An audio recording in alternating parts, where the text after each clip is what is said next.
Function होगा,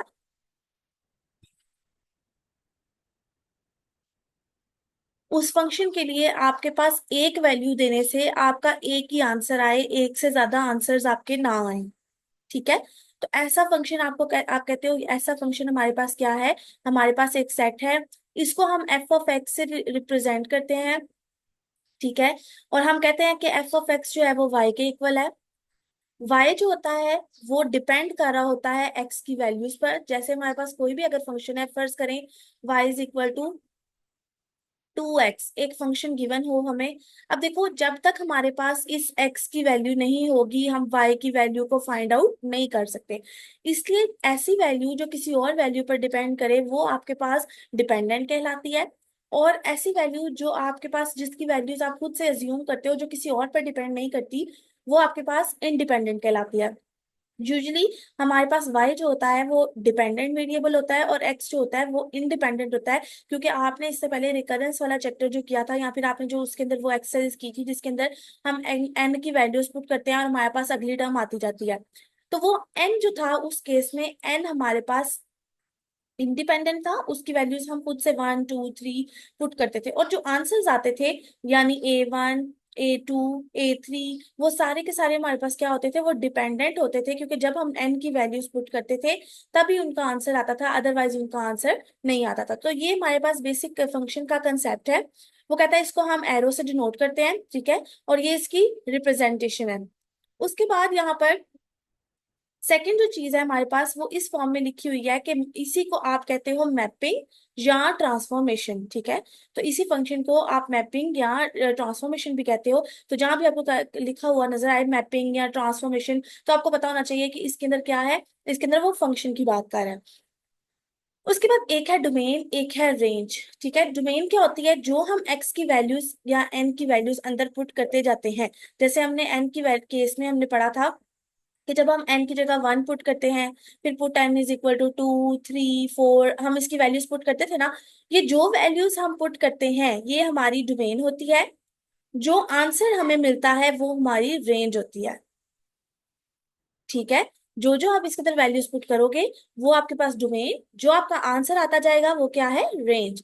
तो इसी को वो कहता है रेंज और डोमेन का कंसेप्ट यही है। इसके अलावा वो को डोमेन कह रहा है। को डोमेन क्या होती है, वो कहता है रेंज को ही हम कोड डोमेन कहते हैं, यानी जो आंसर्स आते हैं आप उनको रेंज भी कहते हो और उनको कोड डोमेन भी कहते हो। ठीक है।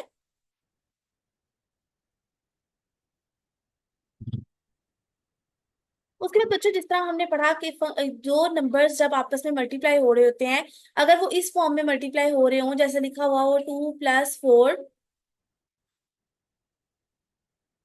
हाँ जी 2 + 4 लिखा हुआ हो। ठीक है। और उसके बाद यहाँ पर लिखा हो 6। ठीक है। तो आप इसको कैसे मल्टीप्लाई करते हो, पहले आप 2 को 6 से मल्टीप्लाई करते हो।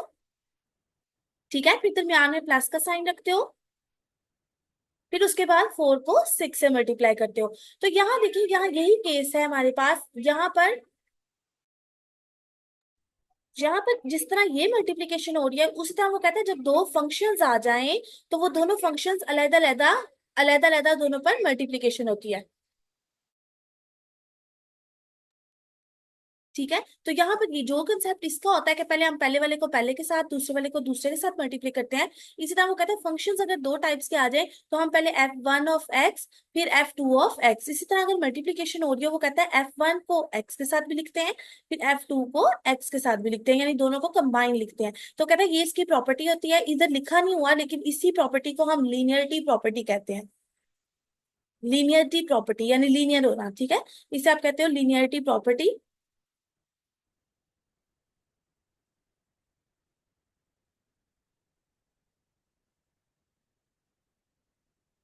उसके बाद बच्चों यहाँ पर लिखा हुआ है 1 to 1 फंक्शन क्या होता है। हाँ जी वो कहते हैं 1 to 1 फंक्शन को ही हम इंजंक्शन भी कहते हैं।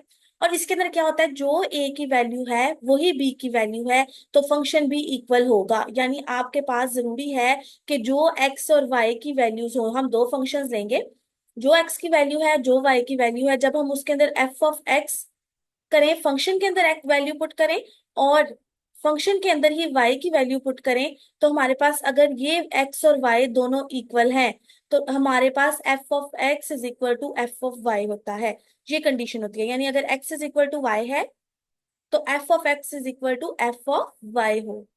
ठीक है, और इसी तरह अगर f of x is equal to f of y है तो आपके पास x is equal to y होना चाहिए। इस प्रॉपर्टी को कहते हैं वन टू वन फंक्शन। आगे हम इसके जो क्वेश्चंस करेंगे उससे आपको मजीद क्लैरिफिकेशन होगी।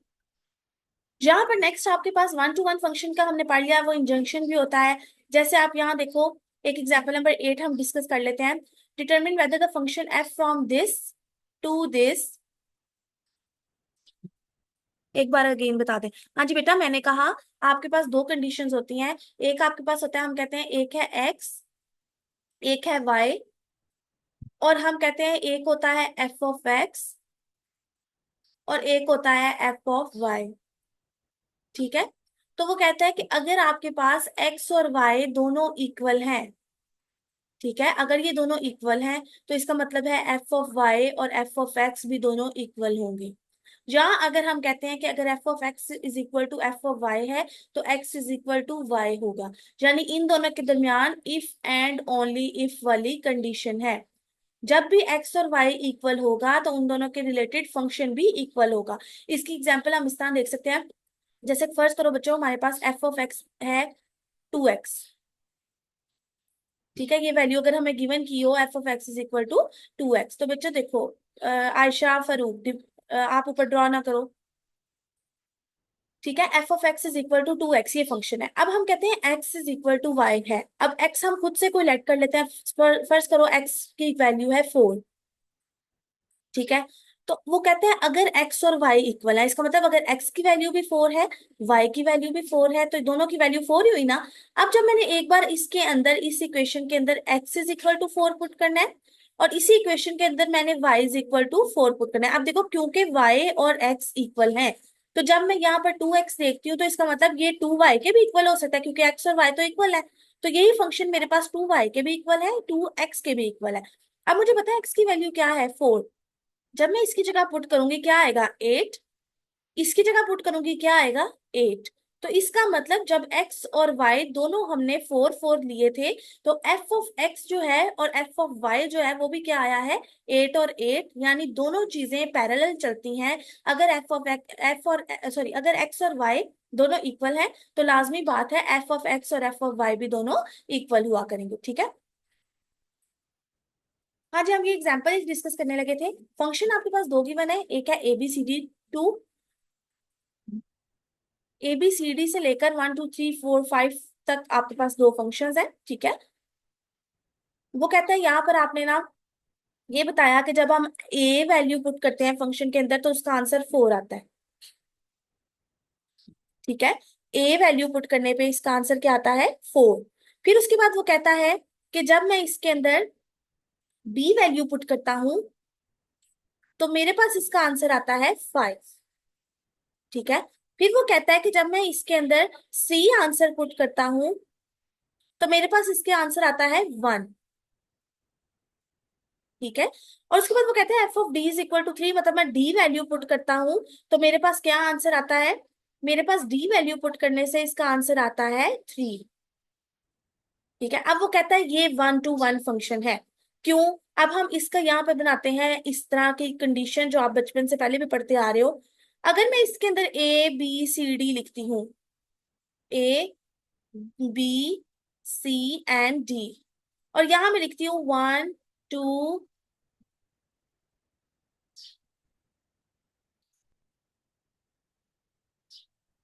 1 2 3 4 एंड 5।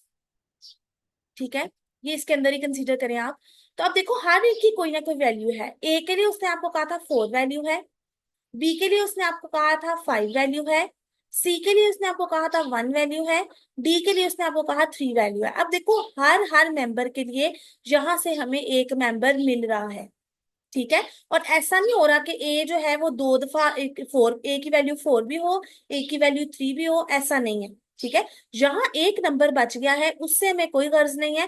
पहली बात तो ये डोमेन होती है। ठीक है, और जो सेकंड वाला होता है ये हमारे पास रेंज होती है। हमारे पास डोमेन में कोई एलिमेंट नहीं बचना चाहिए। ठीक है, डोमेन के अंदर कोई एलिमेंट ना बचे, मतलब ए बी सी डी हर एक की मैपिंग है। जहां भी कोई मैपिंग है, यहाँ कोई मेंबर टू अगर बच भी जाए तो हमें इससे कोई गर्ज नहीं है। जहां पर कोई ऐसा मेंबर नहीं होना चाहिए जिसका इमेज इस साइड पर मौजूद ना हो। ठीक है, तो इससे आप कहते हो वन टू वन फंक्शन, यानी एक मेंबर के लिए आपका एक ही आंसर आए।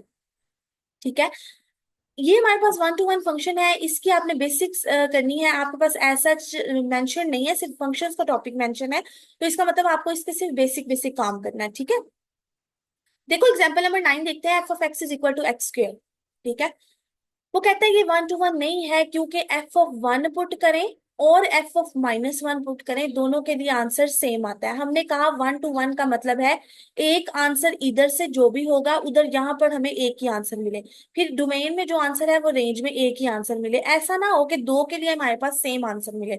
लेकिन यहाँ वो क्या कहता है, जब हम इस एक्स की जगह वन पुट करें तो one square is equal to one, minus one की जगह वन पुट करें, सॉरी माइनस वन की जगह माइनस वन यहाँ पर पुट करें तो minus one square is equal to one, तो दोनों का अगेन आंसर क्या आ जाता है, वन। हमने पढ़ा दोनों का आंसर जब वन के इक्वल होगा, देखो f of one is equal to f of minus one, देखो दोनों का आंसर सेम ही है ना, वन ही आ रहा है। तो वो कहता है कि हमने यही पढ़ा था ना कि ए और बी यानी इसके दरमियान वाली वैल्यूज को भी इक्वल होना चाहिए, लेकिन हमें पता है one is not equal to minus one, तो इसका मतलब ये ऑन टू फंक्शन नहीं, वन टू वन फंक्शन नहीं है। ठीक है, उसके बाद नेक्स्ट टॉपिक पर चलते हैं। नेक्स्ट हमारे पास है ऑन टू फंक्शन।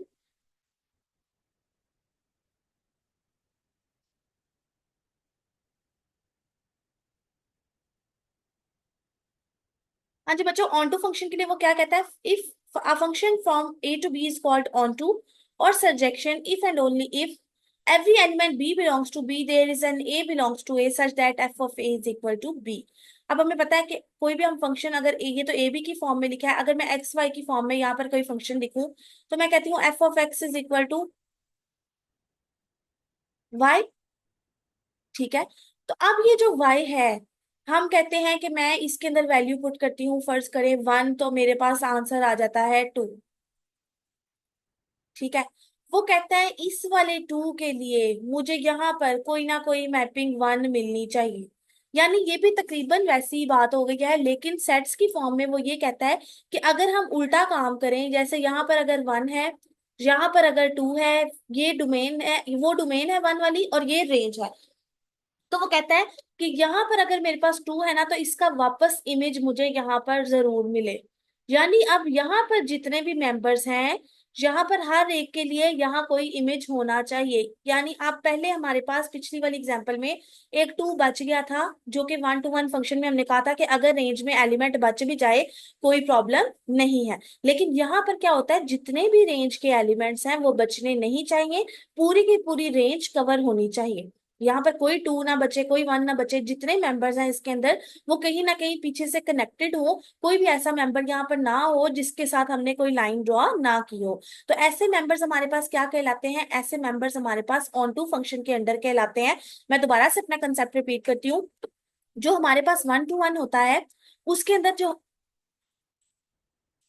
डोमेन के मेंबर्स भी नहीं बचने चाहिए। हाँ जी बेटा, डोमेन के मेंबर्स भी नहीं बचने चाहिए। देखो ये आपके पास है वन टू वन। अच्छा, आप ऑन टू फंक्शन की बात कर रहे हो बेटा, ऑन टू फंक्शन में डोमेन के एलिमेंट्स बच सकते हैं, वन टू वन फंक्शन में नहीं बचने चाहिए। ठीक है, आपने अगर ऑन टू की बात किया, देखो ये मेरे पास है डोमेन, ये है मेरे पास रेंज। अगर मैं डिस्कस कर रही हूँ सिर्फ और सिर्फ वन टू वन फंक्शन को, तो वन टू वन फंक्शन ये कहता है कि यहाँ कुछ भी ना बचे, नो एलिमेंट कैन अपीयर, लेकिन यहाँ कुछ भी बच सकता है रेंज में। ये है वन टू वन फंक्शन। ठीक है, वन टू वन फंक्शन में क्या है, दोनों में मतलब आपके पास यहाँ डोमेन फुल कवर होनी चाहिए, रेंज के कुछ एलिमेंट्स बच भी जाए तो फर्क नहीं पड़ता। जो ऑन टू फंक्शन है उसमें हमारे पास डोमेन में और रेंज में, मतलब रेंज में क्या होना चाहिए, कोई मेंबर नहीं बचना चाहिए, सारे मेंबर्स कंप्लीट होने चाहिए, ठीक है। सबके साथ कोई ना कोई लाइन इधर डोमेन में जा रही हो। यहाँ पर बच भी सकता है और नहीं भी बच सकता, ये अकॉर्डिंग टू द सिचुएशन है। अगर यहाँ बचे तब भी, ना बचे तब भी, हम सिर्फ रेंज चेक करते हैं ऑन टू के केस में कि क्या रेंज में कोई मेंबर बच रहा है। अगर तो बच रहा है तो वो onto, one to one, और अगर नहीं बच रहा तो वो ऑन टू। उसके बाद नेक्स्ट एक फंक्शन आता है, वन टू वन के बाद इनटू फंक्शन आता है। यहाँ इसे हम कहते हैं, ये देखिए पहले ऑन टू फंक्शन को ही देख लेते हैं। इसका नाम वो कहता है, इसको सर्जेक्टिव फंक्शन भी कहते हैं, यहाँ सर्जेक्शन भी कहते हैं। उसके बाद वो बाइजेक्शन की बात कर रहा है, वो कहता है ऐसा फंक्शन जिसके अंदर सारा फंक्शन वन टू वन भी हो और ऑन टू भी हो, दोनों कंडीशंस होल्ड करती हो। यानी अब यहाँ पर वो वाली कंडीशन आएगी कि ना तो डोमेन में कोई मेंबर बचे, ना रेंज में कोई मेंबर बचे, तब हम कहेंगे ऐसा फंक्शन क्या कहलाता है, बाइजेक्टिव। ठीक है। ना डोमेन में कुछ एलिमेंट बचे, ना रेंज में कुछ एलिमेंट बचे, ऐसा फंक्शन क्या कहलाता है, बाइजेक्शन। ठीक है।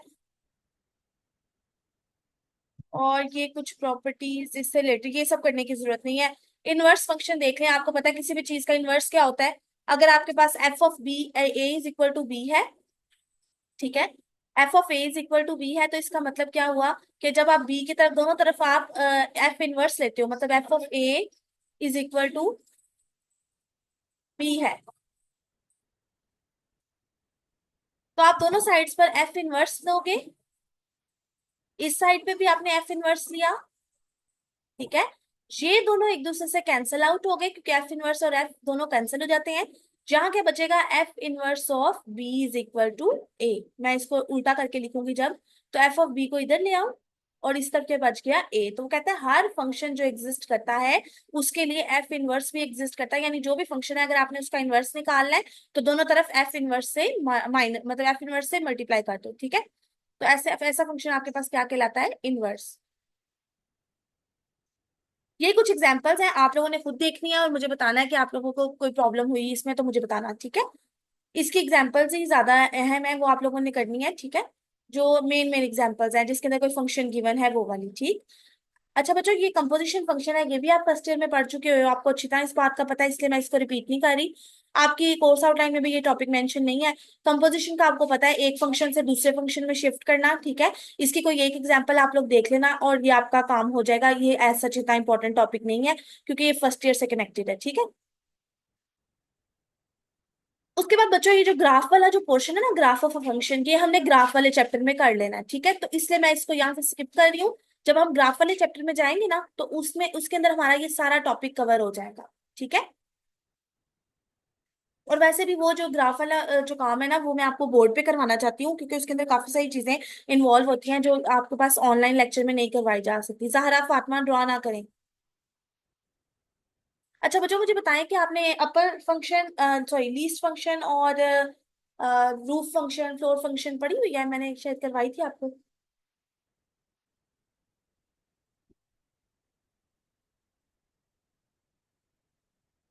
अच्छा, मुझे ऐसा लग रहा है कि मैंने आपको करवाई थी, चलो देखते हैं। अच्छा बच्चों, एक होता है फ्लोर फंक्शन। एक सेकंड, मैं ना आपको ब्लैक बोर्ड, व्हाइट बोर्ड दिखा दूं, फिर क्लियर रहेगा। एक मिनट।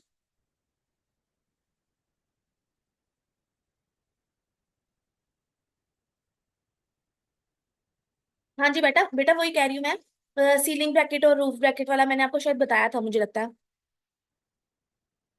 कि जिसके अंदर ऐसे वाली ब्रैकेट होती है, तो हम क्या करते हैं, जो भी पॉइंट वाला फंक्शन होता है उससे एग्जैक्ट अगला नंबर वाला जो होता है, हम उसको कंसीडर कर लेते हैं। फिर इस तरह ये होती है मेरे पास फ्लोर फंक्शन वाली ब्रैकेट, इसमें जो पॉइंट वाली वैल्यू होती है हम उससे लीस्ट पीछे वाला नंबर देखते हैं, ठीक है। तो ये आपके लिए इसका मतलब नया कंसेप्ट नहीं है, इसका मतलब मुझे सही समझ आ रही थी कि मैंने आपको ये करवाया हुआ है, ठीक है।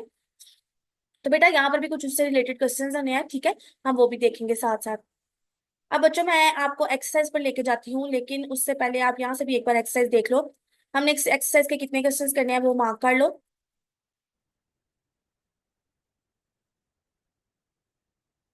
क्वेश्चन नंबर 1, 2,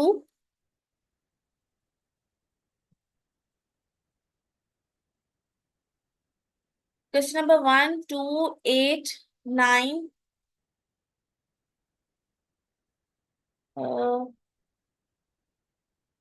हाँ जी, क्वेश्चन नंबर 1 to 8 to 12।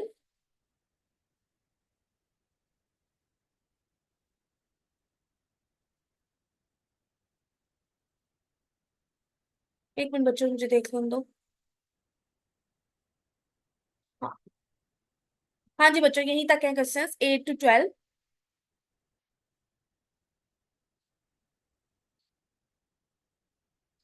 ठीक है बेटा, अब मैं आपको वो अपने नोट्स शेयर कर रही हूँ, ठीक है, उधर से देख लेना। इसकी ज्यादा इंपॉर्टेंट जो एक्सरसाइज है ना, वो मैंने आपको बता दी ना, ज्यादा इंपॉर्टेंट इसकी एग्जांपल्स हैं।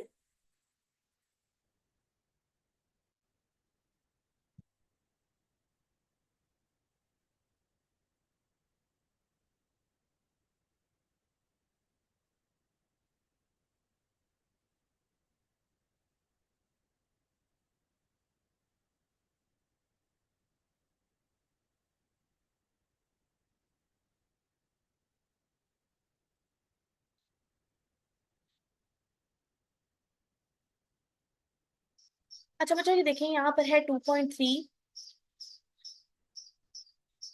एग्जाम्पल्स कितनी करनी है बेटा? एग्जाम्पल्स की ना, जितनी आपसे हो सके, जितनी आप आसानी से कर सको, ये आपकी प्रैक्टिस है, ठीक है।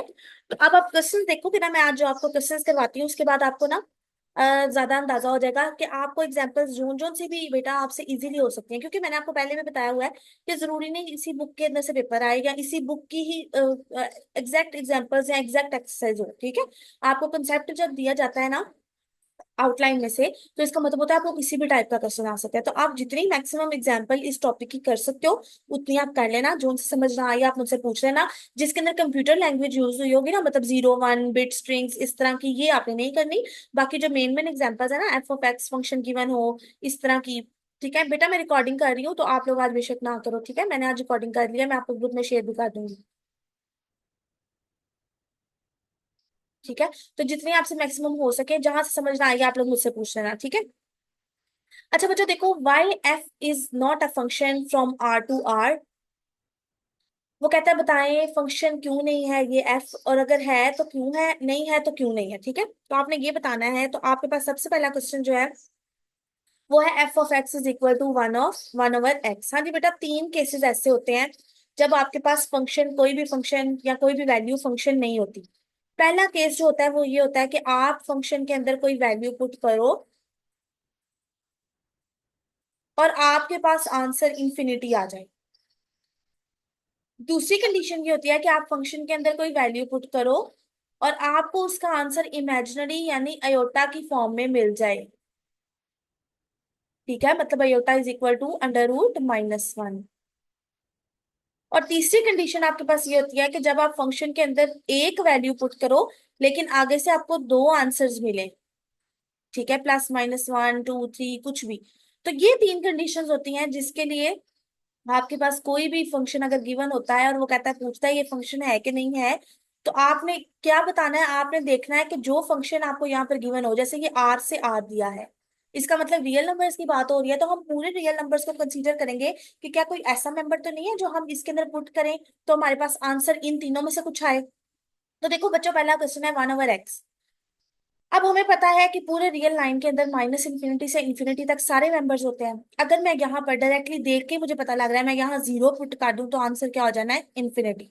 तो इससे वो कहता है एफ फंक्शन नहीं है, क्योंकि हमें एक ऐसा मेंबर x = 0 मिल गया है जिसके लिए ये पूरा फंक्शन क्या बन जाएगा? इंफिनिटी। हाँ जी बच्चों, क्या सबको आवाज नहीं आ रही?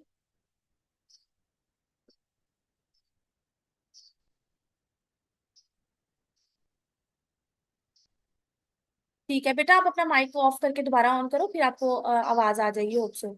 ठीक है। तो बच्चों यहाँ पर देखो नेक्स्ट। ठीक है बेटा, ठीक है। अच्छा, यहाँ पर x = 0 पुट करने से हमारे पास इनफाइनाइट आंसर आ रहा है, ठीक है। इसी तरह अगर हम यहाँ नेक्स्ट देखें, हमारे पास है f(x) = √x। अब हमें पता है कि पूरी रियल लाइन को हमने सोचना है और हमें पता है रियल लाइन के अंदर -1 -2 -3 सारे नंबर्स आते हैं। जब जब हम इसके अंदर -1 -2 -3 पुट करेंगे, तब तब हमारे पास आंसर इमेजिनरी नंबर आएगा, ऐसा ही है। ठीक है, तो इमेजिनरी नंबर आएगा, तो ये जो इमेजिनरी नंबर होगा वो रियल लाइन के अंदर तो नहीं ना एग्जिस्ट करता, तो फंक्शन R से R तक है, इसका मतलब इमेजिनरी आंसर इसके अंदर नहीं आना चाहिए। तो यहाँ पर जब मैं नेगेटिव नंबर्स पुट करूंगी तो मेरे पास आंसर जिसका क्या आएगा, इमेजिनरी आएगा, इसलिए ये फंक्शन नहीं है। उसके बाद यहाँ देखो, आपको स्टार्टिंग में ही इसके राइट हैंड साइड पर प्लस माइनस नजर आ गया, और हमें पता है फंक्शन ऐसा नंबर होता है जिसके अंदर हम एक वैल्यू पुट करें तो आंसर में हमें एक ही वैल्यू मिले, ऐसा नंबर, ऐसा फंक्शन जो होता है वो एक्चुअली फंक्शन कहलाता है। ठीक है। तो यहाँ पर प्लस माइनस स्टार्टिंग में है, हमें पता है कि यहाँ हम जो भी पुट करें उसका दो दफा आंसर आना है, एक बार प्लस में और एक बार माइनस में। तो इसका मतलब क्या हुआ, ये चीज भी फंक्शन नहीं है। हाँ जी गर्ल्स, क्लियर हुआ?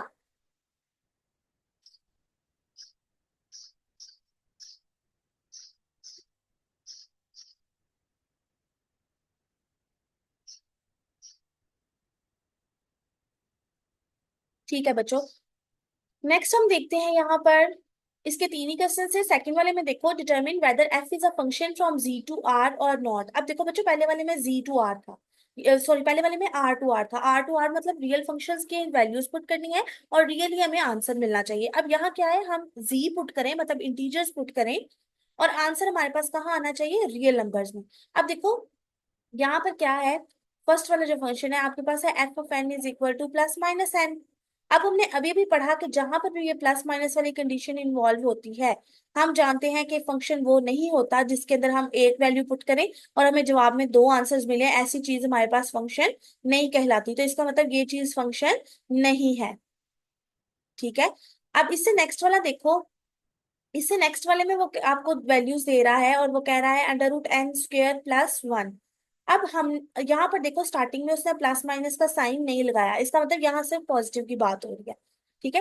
वो कह रहा है that is a function because real value at any number and only one value it gives. हाँ जी, आपको पता है एन की जगह आप कुछ भी पुट कर लो, 1 2 3 4 5, आपको पता है एक तो इसके ऊपर एन स्क्वेयर है। ठीक है। मतलब जो भी चीज लेनी है, चाहे आप नेगेटिव वैल्यूज भी लो, -2 भी लोगे तो उसका भी आपने स्केयर करना है, फिर उसमें प्लस ऐड करना है 1, तो दोनों मिलकर अंडर रूट 5। यानी आपको जो भी वैल्यूज इसके अंदर पुट करते हो, हमेशा ये आपको कोई ना कोई स्पेसिफिक नंबर दे रहा है, और इसके अलावा ये हमेशा सिर्फ एक ही नंबर दे रहा है, ओनली वन वैल्यू गिवन कर रहा है, एक से ज्यादा वैल्यूज ये गिवन नहीं कर रहा। ठीक है। तो इसका क्या मतलब हुआ, इसका मतलब ये हुआ कि ये चीज हमारे पास एक फंक्शन है। बात समझ में आई? चाहे आप नेगेटिव नंबर्स पुट करो, पॉजिटिव पुट करो, जीरो पुट करो, आपके पास हमेशा ये कोई ना कोई आंसर दे रहा है, और एक ही आंसर दे रहा है, एक से ज्यादा आंसर्स नहीं दे रहा। जी बच्चों, समझ आई? मैसेज करते हैं।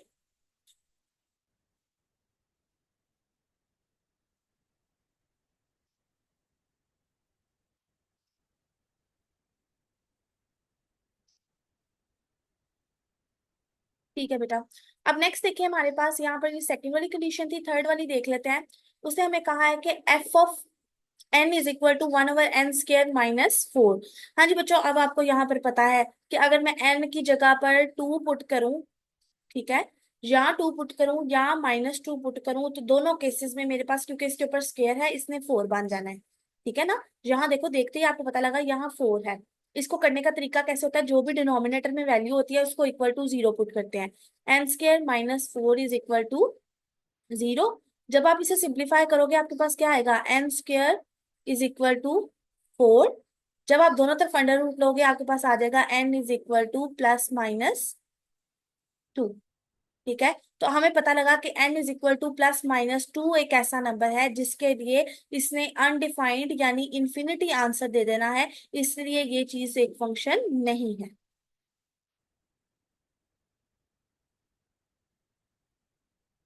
बच्चों मैं पहले भी आपको बता चुकी हूँ कि ये जो नोट्स हैं ये मेरे अपने हैं, ये सब मैथ्स के, बीएस मैथ्स वालों के लिए इसकी कोर्स आउटलाइन ज्यादा लंबी होती है, एक एक टॉपिक मेंशन होता है, मैंने आपको अपने नोट्स ही सेंड किए हैं, लेकिन आप लोगों ने ये सारे के सारे नहीं करने। ठीक है।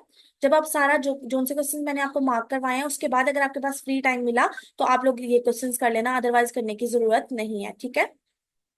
अच्छा बच्चों, अब ये देखो, ये इजी से क्वेश्चंस हैं, आपको पता है फ्लोर फंक्शन और सीलिंग फंक्शन क्या होता है। 1.1 है, फ्लोर फंक्शन है, हमें पता है इससे पिछला एग्जैक्ट नंबर। ठीक है। तो इससे पिछला एग्जैक्ट नंबर क्या होगा, 1। बी पार्ट देखो, अगला एग्जैक्ट नंबर क्या होगा, 2।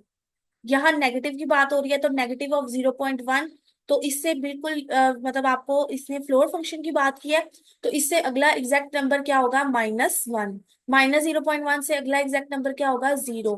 2.99 से अगला एग्जैक्ट नंबर क्या होगा, 3। 2.99 से माइनस है यहाँ पर, -2.99 से अगला डायरेक्ट नंबर क्या होगा, -2। तो ये चीज आपके लिए न्यू नहीं है। सीलिंग फंक्शन और फ्लोर फंक्शन से रिलेटेड आपके पास क्वेश्चन नंबर 8 और क्वेश्चन नंबर 9 है। यहाँ देखो ऐड करके कुछ क्वेश्चंस बताए गए हैं। 3 नहीं आएगा यहाँ, कहाँ पर बेटा, बेटा कहाँ पर, ये नेगेटिव वाले की बात कर रहे हो?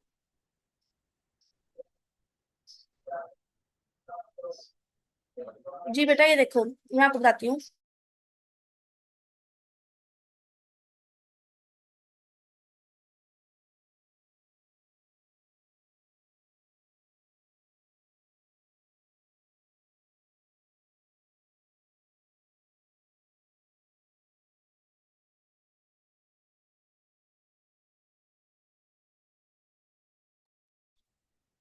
हाँ जी बच्चों ये देखो, 0, -1, -2,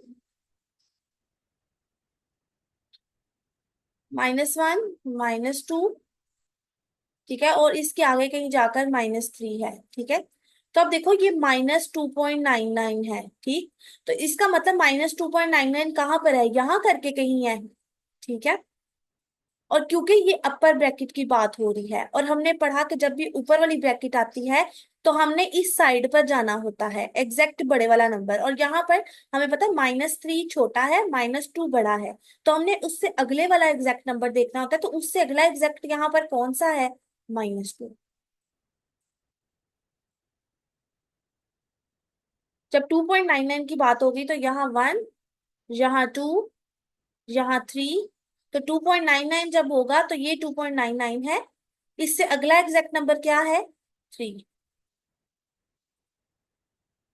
ठीक है।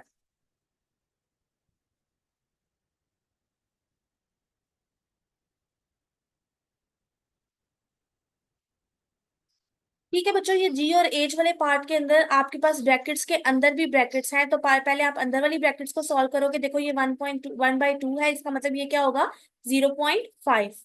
और हमें पता है क्योंकि इसके ऊपर सीलिंग ब्रैकेट है, तो 0.5 के इससे अगला वाला नंबर क्या होता है, 1, इसलिए 1/2 की जगह उसने यहाँ डायरेक्टली क्या लिखा है, 1। फिर उसने 1/2 + 1 इसका एलसीएम लेकर इसको 3/2 किया है। जब इसको 3/2 किया है उसका आंसर क्या आता है, 1.5। तो आपको पता है ये अब इसके नीचे फ्लोर फंक्शन वाली ब्रैकेट है, तो 1.5 का जब आप पीछे वाला फंक्शन देखोगे तो वो क्या होगा, 1। तो इसी तरह आपने अंदर अंदर वाली ब्रैकेट्स को सॉल्व करके इसका आंसर लेकर आना है। 9 पार्ट मैं आपको आपके ऊपर छोड़ रही हूँ क्योंकि ये भी सारा सीलिंग ब्रैकेट के मुतालिक है।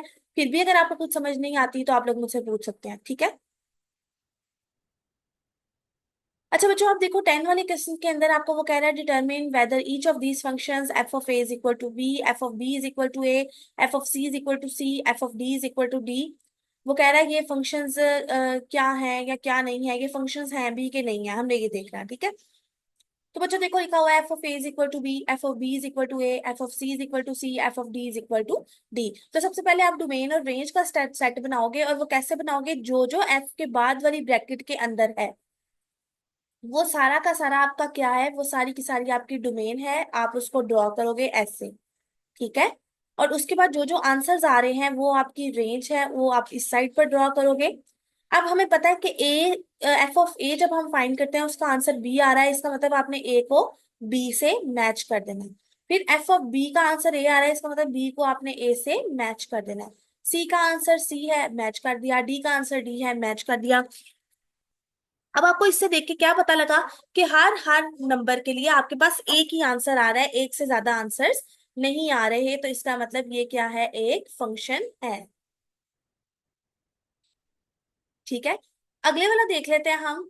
बच्चों अगर मीटिंग एंड हो गई तो आप लोगों ने दोबारा से ज्वाइन करनी है, ठीक है, और जल्दी जल्दी ज्वाइन करनी है, ताकि हम जल्दी से अपना काम कवर कर सकें, ठीक है।